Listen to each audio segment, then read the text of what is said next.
Hey everybody, it's Randy Ray at the Literate Texan, coming to you from the hospital again. I think they're going to let me out of here tomorrow. But as you can see, I have a special guest. This is my good friend Trent. Trent and I have been roommates. We've been friends for years and years.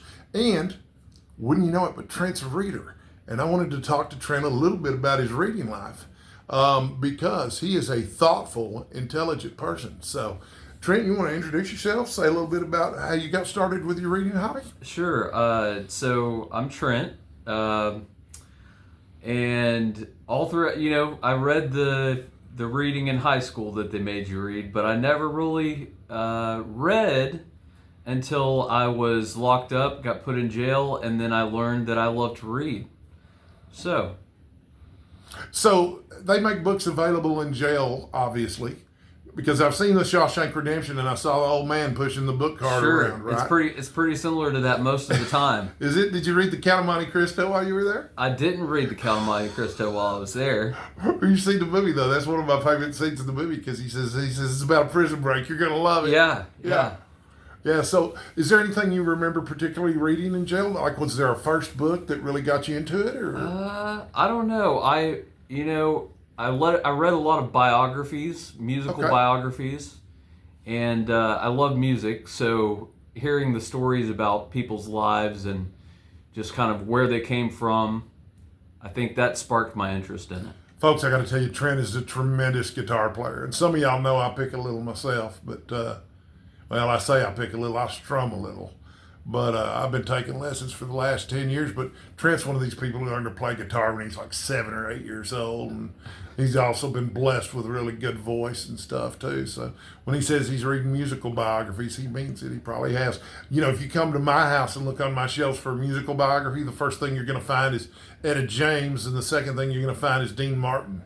I suspect Trent was reading different musicians' biographies than that? Probably more like 90s music, like Cobain biographies from Nirvana and Pantera biographies, those kind of musical biographies. That's really cool. So my first big read that I got it really into reading was The Lord of the Rings, which I read 6 times before the 6th grade. Wow. And I think you and I have talked about, you read The Lord of the Rings too, right? So I read The Hobbit first. Right, okay. And I really liked The Hobbit, but it was also slow to me.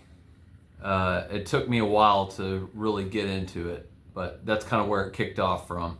Oh, okay, cool. Yeah, The Hobbit's great. I read The Hobbit last year as part of an event. We have events on BookTube. Trent's a little new to the whole BookTube thing. Maybe he'll start a channel though. Sure. But last year I read The Hobbit as part of the Spring into Adventure event, which we held last year and we're also holding this year. But I can't think of a more quintessential adventure than The Hobbit, there and back again. Because really, when you have an adventure novel, that's the big thing, is that he goes on an adventure, but at the end of it, he returns home. He always comes back home. So anyway, just random thoughts about The Hobbit there and stuff. So recently, Trent and I were doing a buddy read of Great Expectations by Charles Dickens, which I absolutely loved, but I don't think Trent was as enthusiastic about it as I was. I really, I couldn't get into it as much as Randy could. I got about halfway through it and had to put it down. But I told Randy that eventually I will read the rest of it. You guys have to keep in mind, too, that Trent actually works for a living, okay?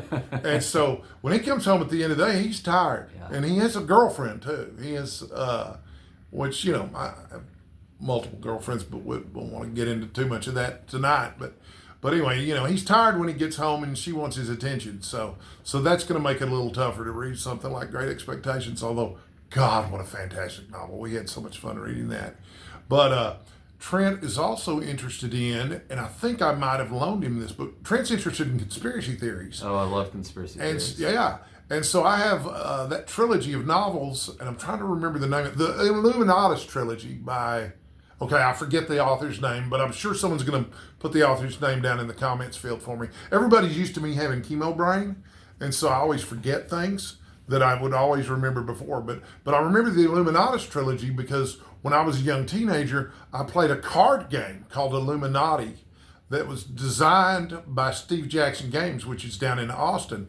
And it's a game where you take the role of a secret society and you control other secret societies or destroy them. And depending on which secret society you have, your victory conditions are different. For example, if you're the Gnomes of Zurich, your goal is related to having a certain amount of money. That's your victory condition. But on the other hand, if you're the Discordian Society, which I think might be the name of it, but I might be making it up, if you destroy a certain number of smaller groups, that's your victory condition. So fun stuff. But did I loan you that? You didn't. Okay, well, it's there at the house. So next time we're back at the house. I'll have to check it out. Yeah, obviously I'm in the hospital still. Trent came to visit me here, so thank God. I've been blessed with so many good friends to come see me here in the hospital.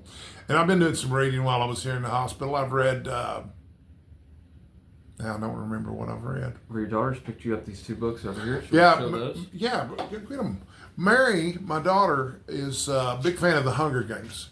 And when the original trilogy came out, I read all 3 of them. I read 3 books in 3 days.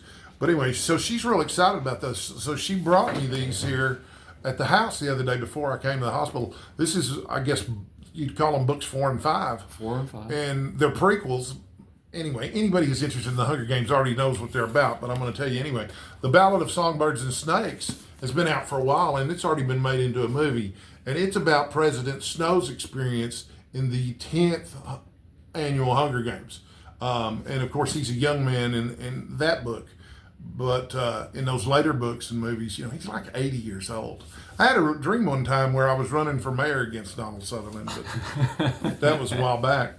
And then this one is called Sunrise on the Reaping. I believe this came out very recently, but this is about Haymitch's experiences in the Hunger Games, which Haymitch was the character played by Woody Harrelson. And my daughter really loved both of these. So I suspect she's got pretty good taste. I suspect I'll like them too. So I read the first 3 and I really liked them. Yeah.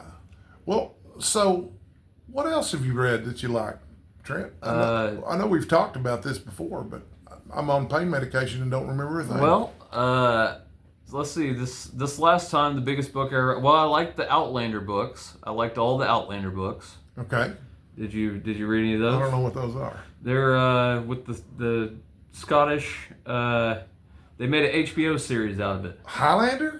Well, it's kind of like Highlander, but not Highlander. Ooh. It's called Outlander. I remember Highlander because that was a movie when I was a teenager, and everybody was into Highlander too. And I don't remember who starred in it. Christopher Lambert, maybe.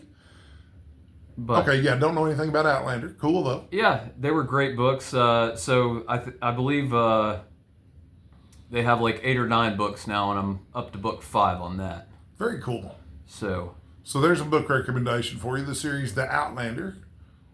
This is going to be a video full of book recommendations, isn't it? Because we've recommended The Hobbit and The Lord of the Rings. There you go. We've recommended Great Expectations by Charles Dickens. We've recommended the latest 2 Suzanne Collins books in the Hunger Games trilogy. And now we've recommended The Outlander. This could keep you busy for a month or 2 already. Sure. No, actually, it'd easily keep you busy for 2 months because Lord of the Rings is long. Those Outlander books are long too. I think they're about 1,000 to 1,200 pages a piece. So. Ooh, damn. They're pretty hefty. Yeah. Well, I guess that's the trend with fantasy novels now, is that they're always a series and they're always long. So I guess fantasy people get their kicks that way. I don't know. I was a fantasy fan in the 80s and 90s, and one of my favorite series was Thieves' World. Did we talk about Thieves' World? We talked about Thieves' World. Thieves' World was so cool because I guess Robert Asprin and a bunch of his cohorts were sitting around at a science fiction writers convention talking about what a shame it is that they have to reinvent a universe every time they want to write a fantasy novel. And wouldn't it be great if you could just share Middle Earth with somebody else, and then Conan the Barbarian could go on an adventure with Gandalf.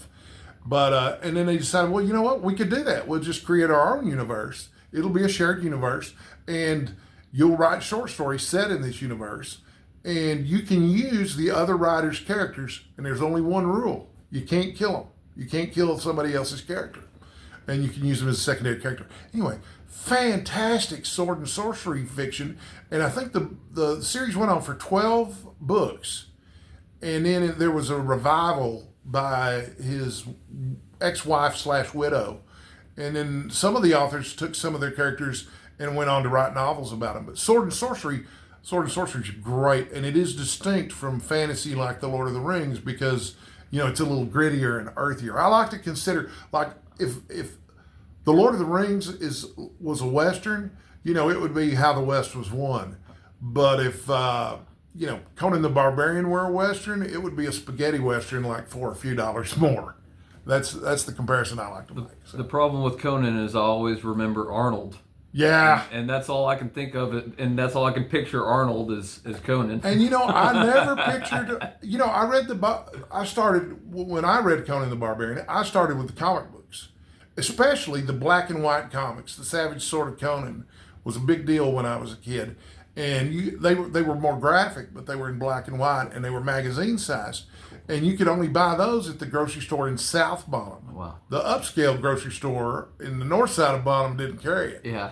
But they also carried Playboys there, so you knew this place was, open-minded. Let's just say.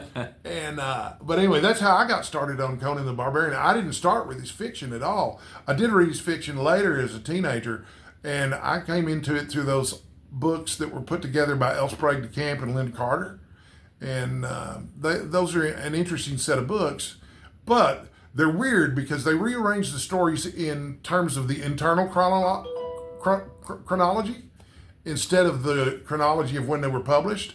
And then they added their own stories to it. And then they took some of Robert E. Howard's stories about different characters and they turned those into stories about Conan. And anyway, since then, there have been multiple reputable publishers who've published the original Conan stories in the order they should have been, and I'm sure Robert E. Howard was pleased with that from the great beyond, wherever he may be. So anyway, I think we're going to wrap things up, but I did want to post something before I went home just to show that the show must go on. Show must go on. But I want to thank Trent for coming on and talking a little bit about his reading life. And I want to tell everybody in the audience two things that are real important to me. Number one, stay sexy. And number two, stay hydrated. I love it. Both are way more important than you think. I love it. I'll see you next time, folks. Thank you, BookTube.